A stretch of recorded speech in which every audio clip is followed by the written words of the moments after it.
And I think it's also interesting to discuss phenomenon of corruption in Ukraine, and also priority in process of budget appropriation for foreign aid. It's some points, so it's technical support, it's freedom of press, and it's anti-corruption programs.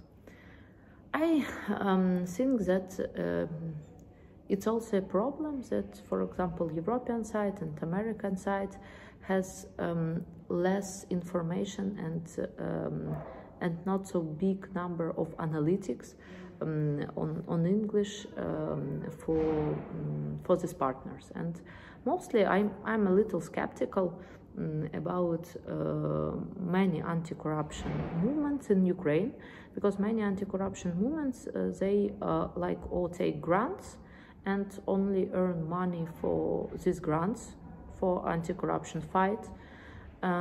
It's not bad, but it's also not very effective, you know. For example, videos. I support video, and I support video about corruption and journalists report, but it's not very effective in institutional way, you know. And the second point is that analytics of anti-corruption in institutions, which supported by United States, it's also not very true, because they start some cases, but they then don't want win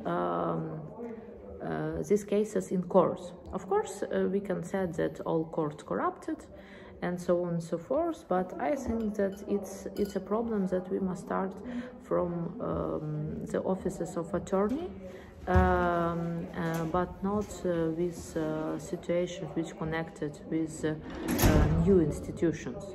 Of course, new institutions can be in one period, but they can't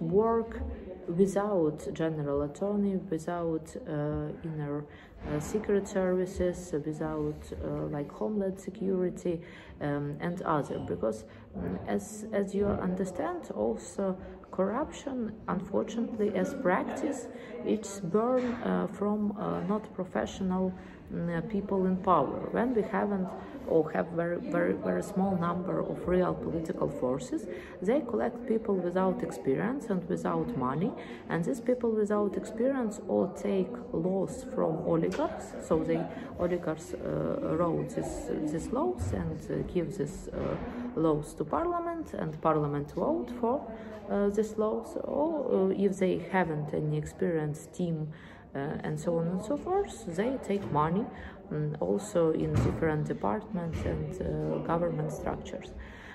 So that's why also the essence, on my point of view, also in corruption, that people with good stable situation, good stable life condition, good education, now don't want to go to political forces, don't want to go to public service, because they afraid that if they will work honestly, other corruptioners will push to these people. And if they don't want to take bribes, they also can't work in this system. And they're a little skeptical after also not so quickly changes after Ukrainian revolutions.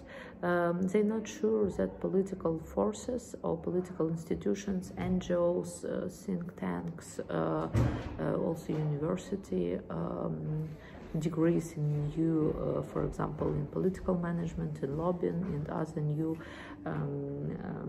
departments, new specializations can be solutions also against corruption in Ukraine. And of course, if we, I'm telling about top ranking corruption, for example, in tenders, in building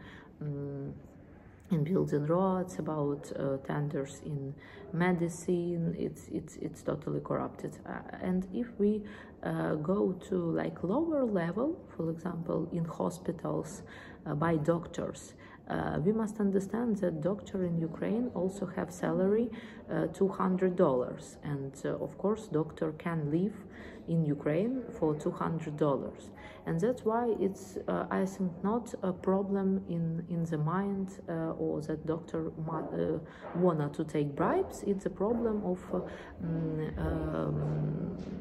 medical reform, and that we haven't like planned to go to insurance medicine, to give more money to medical sector, and of course to have solution for people who mostly poor and who need a package of medical services to the poorest people. So that's why I think that it's different corruption. Of course, it's very important to understand that in Ukraine we have one more problem. It's criminal. It's criminal groups in region who can do appropriation, like taking some businesses in weaponized way.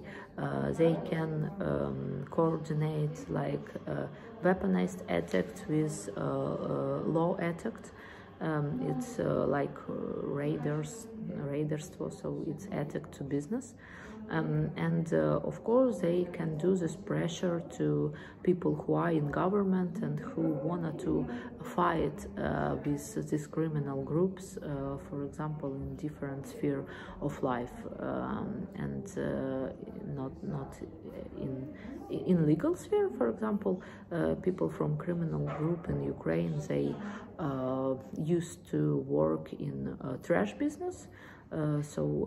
With polygons where we have all trash from cities, in the sphere of for example hunting, and to the totally black sphere like drugs, unfortunately. And sometimes they works with systems of power and with police, and sometimes they works separately. So that's why it's one more problem, because people who take money from corruption, people who take money from oligarchs, people who take money from Russian corruption, they all give money to political forces and to political movements. And of course it's a problem, because they mostly interested to take people totally without experience, to make these people totally work for them. So it's also important that people without experience, very useful for corruptioners, very useful for oligarchs, and very useful for criminal in local councils, because they completely like dolls work for these groups. And it's very important to understand how it works in cases, to understand why only one bureau who work only on declarations can fight with these systems and this, Ouroboros of process in Ukraine. But I hope that new institutions who will